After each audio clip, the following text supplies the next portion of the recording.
22 milyon yoshlarimiz bor. Qaysi davlatda bunday resursi bor? Bu bizning g'ururimiz, iftixorimiz, boyligimiz desak bu to'g'ri bo'ladi. Xudo xolasa shu kunlar keladi. 10 yildan keyin, 20 yildan keyin Xorazmiylar paydo bo'ladi. Birunilar paydo bo'ladi, Ibn Sinolar paydo bo'ladi. Men ishonaman bunga, men sizlarga ishonaman. Al-Xorazmiy, Ibn Sino, Beruniy ajdodlarimizga munosib avlod bo'lamiz. Top 100 kitobxon tanlovining tashkillashtirilishi, ilg'or ijodkor prezident mukofotining ta'sis etilishi yosh ijodkorlarga rag'batlantirishning yana bir isbotidir. Kitob o'qib, prezident sovg'asini qo'lga kiritdim. Ularning g'oyalari amaliy, natijador hamma sohada. Hech qaysi davlatda O'zbekistonchalik o'quv markazlari rivojlantirish imkoniyati yaratib berilmagan. O'quv markazini kengaytirish uchun biz endilikda 300 milliongacha suda olish imkoniyatiga ega bo'ldik. 3 million nafar yoshga xorijiy tillarni bepul o'rgatib kelmoqdamiz. Bu esa hali boshlanishi. Biz erishgan barcha natijalarimiz siz boshlab bergan va qat'iyat bilan davom ettirayotgan islohotlaringiz natijasida bilamiz. Kasb-hunar biz uchun eng muhim yo'nalishga aylandi, to'xtashga haqqimiz yo'q. Kelajakda kim bo'lasan desa, men o'zimiz startapimni qurib, kelajakda butun dunyoga sotaman deb maqsad qiladigan yigitlarni tarbiyalashga biz qattiq bel bog'laymiz ummatimizga.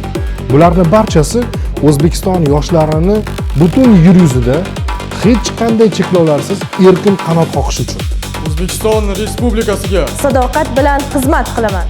O'zimizda yoshlarimiz yangi takliflar beryapti. Bu bizga juda kerak, eshitishga majburmiz bugun yoshlar.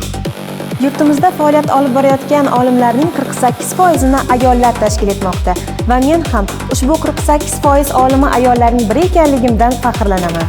Oddiy qishloqdan chiqib manaman degan Garvard universitetiga 100% grantga kirish, bu degani o'zbek millati, o'zbek qizi nimaga qodir ekanligidan dalolat.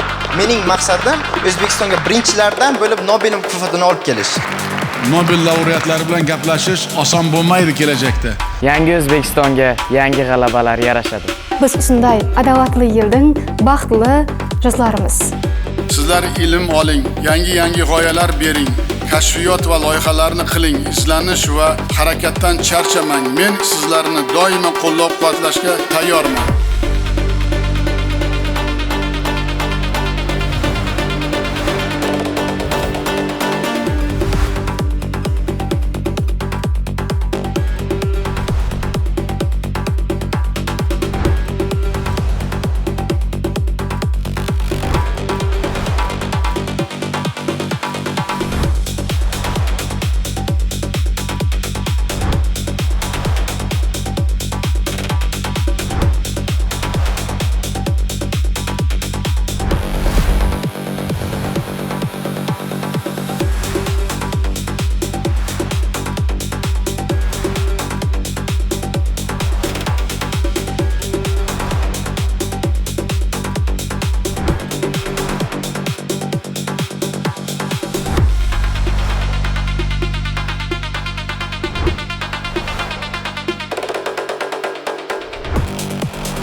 Mehnatimiz bilan, o'qishimiz bilan, bilimimiz bilan butun dunyoni kim lol qoldiradi? O'zbekiston bayrog'ini kim ko'taradi?